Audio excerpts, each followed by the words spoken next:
Hello साथी, के छ खबर? आराम कुशल हुनुहुन्छ होइन त?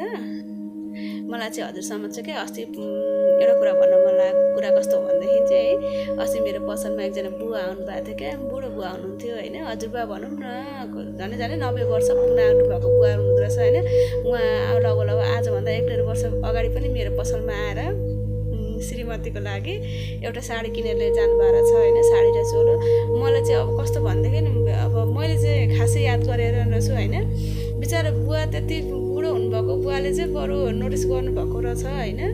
अनि उहाँ अस्ति आउनुभयो पसलमा, आफ्नो बुहारीलाई लिएर आउनुभएको थियो होइन।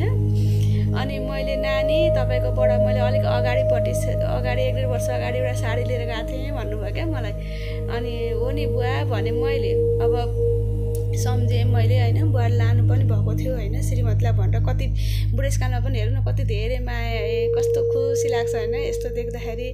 अनि उहाँ बुवा चाहिँ झन्डै 90 वर्षको हुनुहुन्थ्यो अरे। उहाँलाई देख्ने बित्तिकै मलाई मेरो हजुरबुवाको याद आयो क्या, जो चाहिँ अब यो संसारमा हुनुहुन्न होइन। उहाँले चाहिँ यो संसार छोडेर जानुभयो है।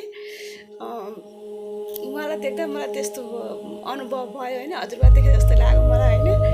अनि उहाँले एउटा कुरा सिकाउनु भयो के भन्नु भनेदेखि, नानी तपाईँ अहिले भर्खरको हुनुहुँदो रहेछ होइन, के अरे तपाईँ घरमा कोही बुढाबुढी हुनुहुन्छ कि हुनुहुन्न भनेर सोध्नु भयो होइन। मलाई सुन्दाखेरि हुनुहुन्छ भने मैले है, हुनुहुन्छ घरमा, हाम्रो घरमा हुनुहुन्छ भने मैले।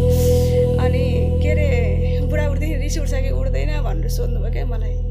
अनि मैले रिस उठ्दैन, मलाई किन रिस उठ्नु र भने मैले होइन। अनि के भन्नु भनेदेखि, नानी नरिसाउनु, एउटा कुरा भन्छु भन्नुभयो मलाई है। अनि मैले बुवा भन्नु न, किन रिसाउनु र, म रिसाउँदिनँ भने नि त मैले होइन। अनि नानी के अरे बुढाबुढी भनेको नि केटाकेटी जस्तै हुन्छन् रे क्या, किचकिच गर्ने होइन, मलाई यो भएन भन्छन्, त्यो भएन भन्छन् होइन। त्यस्तो भनेर भन्यो भनेदेखि कहिले पनि नरिसाउनु है भन्नुहुन्थ्यो क्या मलाई। त्यो बुवाले त्यसरी भन्नुभयो। अनि मलाई कस्तो लाग्यो भनेदेखि चाहिँ नि होइन, अब बुढाबुढी हुन्छ नि, बुढाबुढी भएको घर चाहिँ साँच्चै स्वर्गभन्दा सुन्दर हुन्छ क्या होला होइन। बुढाबुढीलाई स्याहार्नु पर्ला, गाह्रो हुन्छ होइन, बिरामी सुख गाह्रो हुन्छ, स्याहार्नु पनि पर्छ होइन। तर कस्तो आनन्द आउँछ क्या बुढाबुढी भएको घर, साँच्चै भन्यो भनेदेखि नि स्वर्गभन्दा पनि आनन्दको हुन्छ क्या। त्यस कारण कसै घरमा बुढाबुढी हुन्छ भनेदेखि है माया दिनुहोस् क्या, एकदम माया गर्नुहोस्, उहाँलाई इज्जत दिनुहोस्, मान दिनुहोस्, सम्मान दिनुहोस् होइन।